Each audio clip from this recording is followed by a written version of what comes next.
அரியலூர் கிராமத்தில் நடக்க முடியாத அரசு பள்ளி மாணவன் அரசு சார்பில் பேட்டரி 4 சக்கர வாகனம் வழங்க வேண்டுமென கோரிக்கை.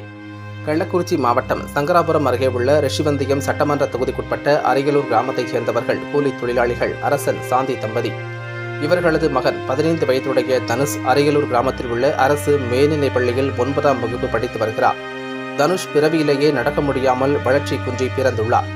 தனுஷை தினமும் பெற்றோர்கள் 2 கிலோமீட்டர் தொலைவில் உள்ள அரசு பள்ளிக்கு அழைத்துச் சென்று அழைத்து வருகின்றனர். அவர்கள் வேலைக்கு சென்றால் தனுஷால் பள்ளிக்கு செல்ல இயலவில்லை. ஒவ்வொரு நாளும் கடும் போராட்டத்திற்கிடையே தனது தாய் தந்தை உதவியுடனே பள்ளிக்கு செல்ல வேண்டியுள்ளது. இந்நிலையில் தனுஷ் மற்றும் அவரது பெற்றோர்கள் தனுஷுக்கு அரசு சார்பில் மாற்றுத்திறனாளிகளுக்கு வழங்கப்படும் 4 சக்கர பேட்டரி வாகனம் மற்றும் மாற்றுத்திறனாளிகளுக்கு வழங்கப்படும் செல்போன் உள்ளிட்டவைகளை வழங்க வேண்டுமென ஞாயிற்றுக்கிழமையன்று மாலை 6:30 மணியளவில் வாட்ஸ்அப் மூலம் மாவட்ட நிர்வாகத்திற்கு கோரிக்கை வைத்துள்ளனர்.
நான் அரியலூர் கவர்மெண்ட் ஸ்கூலில் படிக்கிறேன்.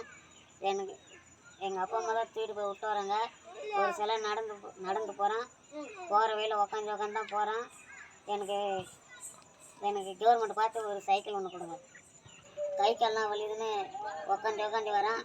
எனக்கு கவர்மெண்ட் பார்த்து ஒரு உதவி செய்யுங்க. ஐயா வணக்கம். என் பேர் சாந்தி, எங்கள் வீட்டுக்காரன் பேர் அரசன், என் பையன் பேர் தனுஷ். எனக்கு 3 பசங்க இருக்குது. ஃபஸ்ட்டு பையன் நல்லா இருக்கான், சின்ன பொண்ணு நல்லா இருக்கு. என் பையன் 2வது பையன் ஊனமாக இருக்கான். நான் 1ஆவதுலேருந்து 9ஆவது வரைக்கும் நான் தான் தூக்கிட்டு போயிட்டு வரேன். என்னால் வேலைக்கும் போக முடியல. எங்கள் வீட்டுக்காரங்க கூலிக்காரங்க தான். நீங்கள் தான் பேட்ரி வண்டி ஒன்று ரெடி பண்ணி தரணும். முதலமைச்சர் ஐயா அவனுக்கு படிப்புக்கு நீங்கள் தான் ஏதாச்சும் வசதி செஞ்சு கொடுக்கணும், உதவி செஞ்சு கொடுக்கணும்.